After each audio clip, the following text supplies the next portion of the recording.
Qalmış şərab kimi, şəkillərdə həsrətini çəkdiyim solğun ifadən kimi. Ulduzlar naz eyləyir, daha səndən vermir xəbər. Olmuşam gözlərində ruhumu qərq etdiyim qadından bir xəbər. Soyuq bir gecə, yenə kim bilər bəlkə də son soyuq gecə.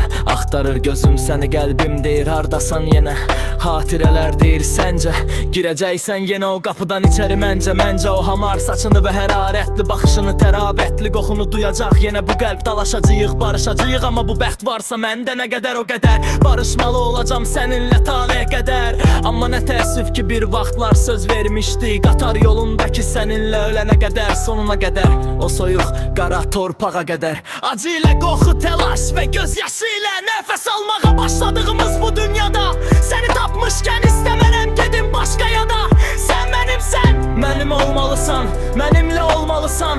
Yoxdur bu məsələdə başqa yada. Ölüm dediyin nədir gülüm, ölsəm belə gül ki gülüm.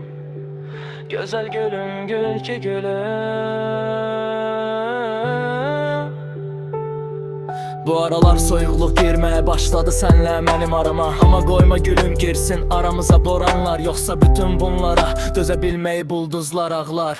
Qəlbim sızlar, dağlar yerindən oynar.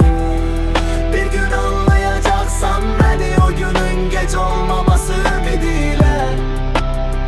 Səni sevirəm gülüm, səni sevirəm gülüm. Bir gün anlayacaqsan məni, o günün gec olmaması ümidilə.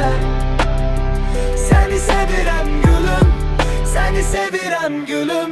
Hər daim, hər zaman, ölənə dək sevəcəm.